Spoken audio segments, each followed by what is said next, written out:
Itu keren. Kehidupan dalam rencana Tuhan. Ada apa di Mandalika? Banyak orang hebat dari luar negeri ke sana.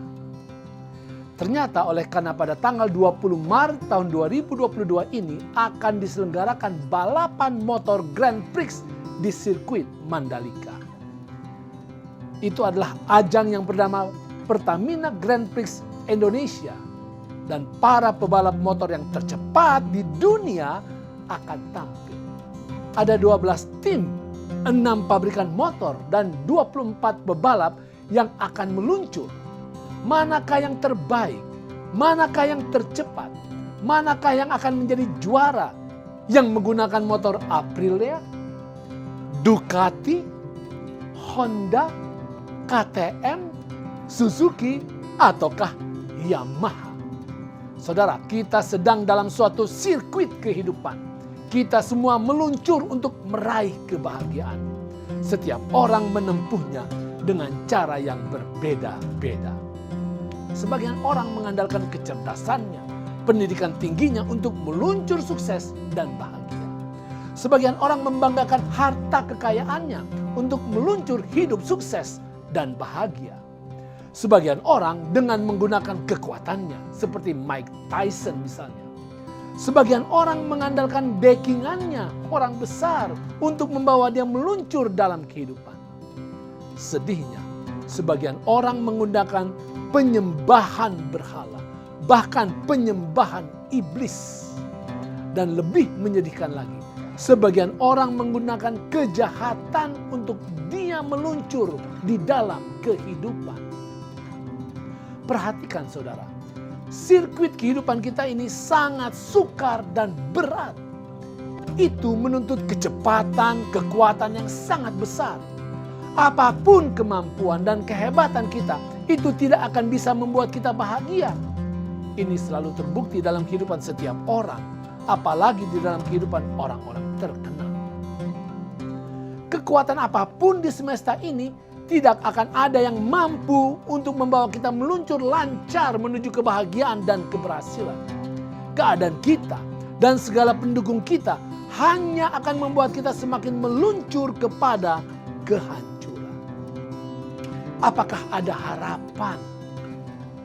Kisah 4 ayat 12 katakan, dan keselamatan tidak ada di dalam siapapun juga selain di dalam Dia. Sebab di bawah kolong langit ini tidak ada nama lain yang diberikan kepada manusia yang olehnya kita dapat diselamatkan. Saudara, Allah pencipta, Yesus Kristus telah datang ke dunia ini. Yesus menjelma sebagai anak manusia agar hadir di sirkuit Mandalika versi pertarungan kehidupan manusia setiap hari. Dan hanya tim Yesus, hanya mereka yang naik di punggung Yesus yang akan meraih sukacita. Bahkan ketika sedang meluncur di tengah berbagai kesusahan. Tuhan berkata di dalam Yesaya 46 ayat yang keempat. Sampai masa tuamu aku tetap diam. Dan sampai masa putih rambutmu aku menggendong kamu. Aku telah melakukannya dan mau menanggung kamu terus. Aku mau memikul kamu dan menyelamatkan kamu. Wow, ini luar biasa. Tuhan siap membawa kita terus meluncur bahagia seumur hidup kita. Di zaman Rasul Paulus ada sebagian orang yang telah naik di atas punggung Yesus. Tergoda untuk turun dan mencoba menggunakan kendaraan atau cara lain untuk bahagia dan selamat. Paulus katakan jangan, itu berbahaya. Kenapa? Karena itu murtad. Dan itu artinya mereka menyalibkan lagi anak Allah. Ibrani 6 ayat yang ke-6. Padahal tidak ada jalan keselamatan lain kecuali melalui Kristus. Pertanyaan, bagaimana orang Kristen bisa tergoda untuk meninggalkan Yesus? Saudara, ketika para pemimpin agama Yahudi menyalibkan Yesus, mereka melakukannya karena Yesus mengancam supremasi dan keunggulan mereka. Mereka melenyapkan Yesus sebagai musuh. Padahal mereka sedang melenyapkan sumber kesejahteraan mereka. Saudara, jangan pernah turun dari gendongan Yesus. Benar, sangkallah diri. Benar, tinggalkanlah keinginan duniawi. Karena itu semua nampaknya menarik hati, tetapi sebenarnya menghancurkan Anda.